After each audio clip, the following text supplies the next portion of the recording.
جب بھی بات امیر ملکوں کی ہو تو ہمارے ذہن میں امریکہ، سنگاپور اور ایسے ہی ملکوں کے خیال آتے ہیں، لیکن آج ہم آپ کو بتانے جا رہے ہیں ایک ایسے ملک کے بارے میں جو رقبے کے لحاظ سے بہت ہی چھوٹا ہے لیکن جی ڈی پی کے حساب سے دنیا کا سب سے امیر ملک ہے۔ السلام علیکم دوستو، آپ دیکھ رہے ہیں آصف انفو ہب۔ آج ہم بات کرنے جا رہے ہیں قطر کے بارے میں۔ قطر 1971 میں برطانیہ سے آزاد ہوا اور بہت ہی کم عرصے میں بہت زیادہ ترقی کی۔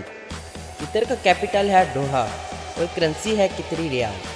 قطر کی 22 لاکھ آبادی میں صرف 15% لوگ ہی یہاں کے رہائشی ہیں، باقی کے 85% لوگ دوسرے ملکوں سے آئے ہوئے ہیں۔ قطر دنیا میں سب سے زیادہ جی ڈی پی دینے والا ملک ہے۔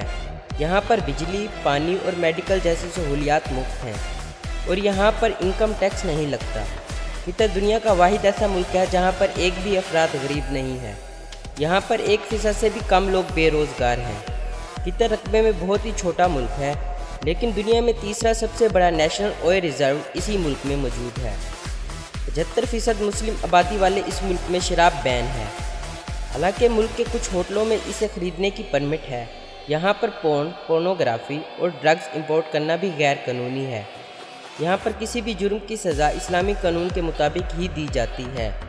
یہاں پر پولیٹیکل پارٹی بنانے کی اجازت نہیں دی جاتی۔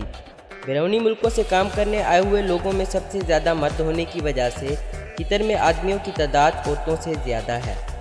قطر میں صرف 5% لوگ ہی 65 سال کی عمر کے ہیں۔ قطر میں عورتوں کے لیے خاص آزادی نہیں ہے۔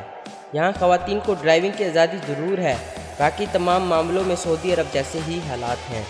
قطر 2022 میں فیفا ورلڈ کپ کا بندوبست کرے گا۔ قطر میں پیٹرول کے پرائس اتنے کم ہے کہ ایک نارمل بائک کی ٹینکی ہمارے ملک کے 250 روپے سے ہی فل ہو جائے گی۔ اگر آپ قطر میں کسی بھی مذہب پر انگلی اٹھائیں گے تو آپ کو 7 سال کی جیل ہو سکتی ہے۔ یہاں کے قانون بہت ہی سخت ہونے کی وجہ سے یہاں پر جرم نہ ہونے کے برابر ہے۔ قطر ایک اسلامی ملک ہونے کی وجہ سے یہاں پر جمعے کے دن تمام کاروبار اور دکانیں بند ہو جاتی ہیں۔ امید کرتا ہوں دوستو آپ کو یہ ویڈیو پسند آئی ہوگی۔ ایسی ہی انفارمیٹیو اور انٹرسٹنگ ویڈیو دیکھتے رہنے کے لیے ہمارے چینل آصف انفو ہب کو ضرور سبسکرائب کریں، اور اگر آپ کو ہماری یہ ویڈیو پسند آئی ہے تو اسے لائک، کمنٹ اور شیئر کرنا مت بھولیں۔ Thanks for watching.